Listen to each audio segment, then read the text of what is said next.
On est arrivé maintenant à l'activité 4 de chapitre 2, les besoins nutritifs des végétaux. Mais dans cette activité, on va parler des besoins nutritifs des végétaux qui sont non chlorophylliens, c'est-à-dire qui ne contiennent pas de chlorophylle. Dans cette activité, il y en a deux paragraphes. L'une parle des besoins nutritifs et l'autre parle des facteurs du milieu. Tout d'abord, on va commencer par les besoins nutritifs des végétaux non chlorophylliens. L'un des végétaux non chlorophylliens est la moisissure. C'est quoi la moisissure? La moisissure est un champignon, c'est-à-dire c'est un organisme non chlorophylien. Voyons ensemble des moisissures. Ici, ce sont des moisissures. Donc, les moisissures, ce sont des végétaux non chlorophylliens, c'est-à-dire ne contiennent pas de chlorophylle, rencontrés sur des substances ou bien végétaux ou bien animaux en décomposition. Ils sont incapables de fabriquer leur matière organique à partir de la matière minérale. Dans cette activité, on va voir comment se nourrissent les végétaux non chlorophylliens et quels sont leurs besoins nutritifs. Tout d'abord, voyons ensemble des exemples de moisissures. Les moisissures se présentent de filaments sous forme de filaments ramifiés, aux couleurs variées, ça dépend. Sur un morceau de pain, les moisissures ce sont de couleur noire et brune. Dans le document B, il y en a des moisissures, mais ils sont de couleur blanche et verte. Les moisissures se trouvent au niveau d'une orange. Pour savoir les besoins nutritifs des végétaux non chlorophylliens, on a fait plusieurs études expérimentales et réalisées dans des boîtes de pétri. C'est quoi boîte de pétri? Voyons ensemble. La boîte de pétri est une boîte ronde, en verre ou bien en plastique, utilisée beaucoup au laboratoire. Donc, j'ai mis plusieurs moisissures dans des boîtes de pétri à l'obscurité à une température de 20 degrés Celsius, à des conditions variables. Le document, la boîte de pétri A, les moisissures se trouvent dans un milieu contenant de l'eau.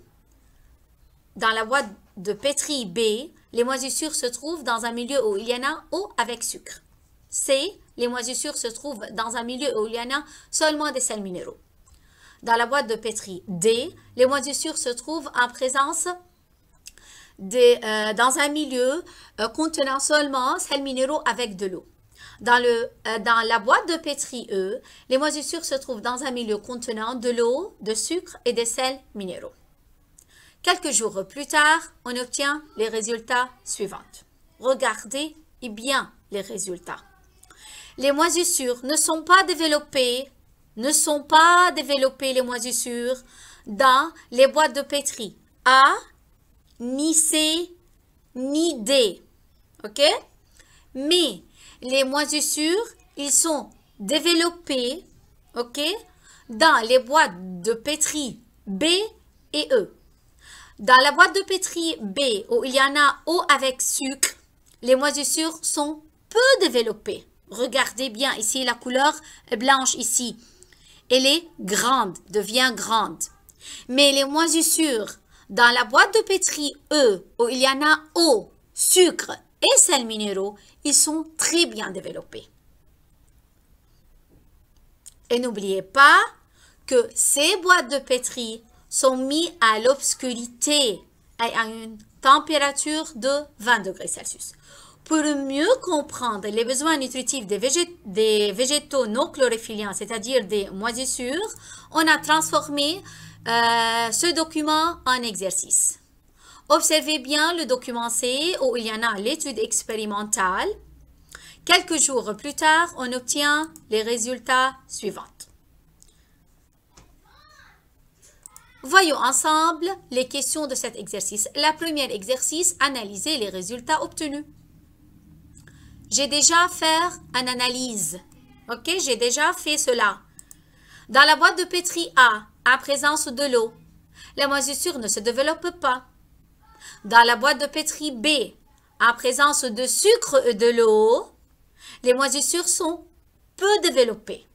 Dans la boîte de pétri C et D, où il y en a sels minéraux dans C et sels minéraux avec de l'eau dans D, les moisissures ne sont pas développées ici. Regardez bien. La couleur blanche reste la même. Mais dans la boîte de pétri E, en présence de sucre avec de l'eau et de sels minéraux, la moisissure est très bien développée. C'est ce que je fais maintenant, c'est analyse. Ils ont dit d'analyser seulement les résultats. J'ai fait cela. Ici, ce sont les résultats. La deuxième question. Voyons ensemble. Il y en a ici deux questions.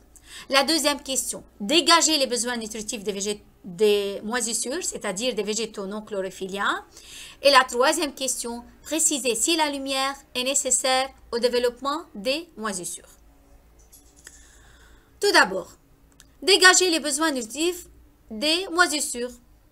Pour dégager les besoins nutritifs des moisissures, voyons ensemble les résultats.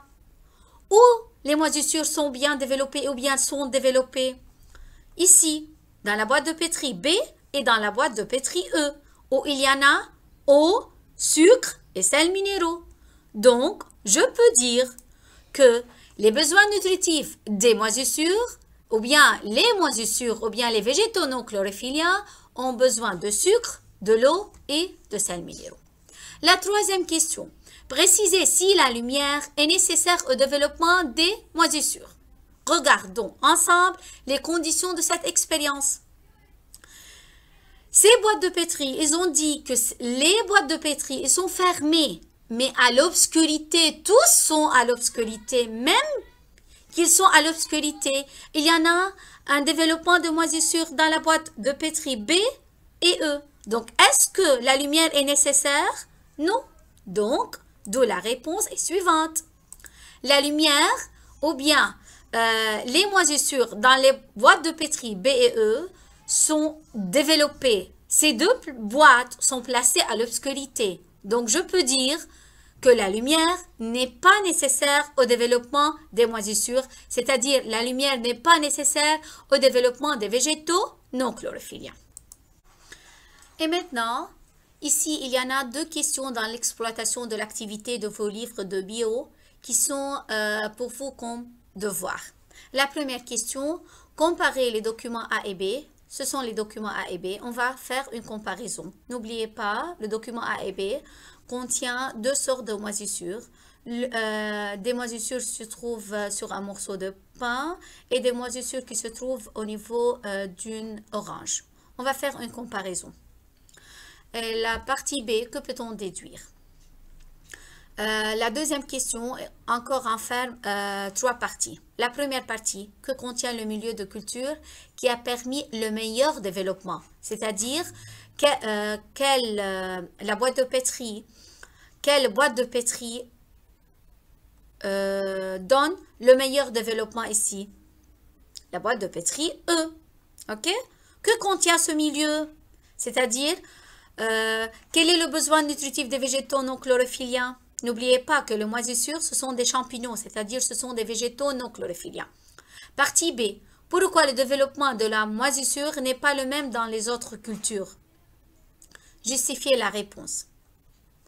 La partie C.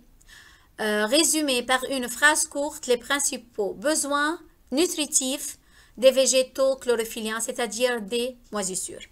Ces deux questions, ce sont devoirs pour la prochaine fois. Et merci, à bientôt.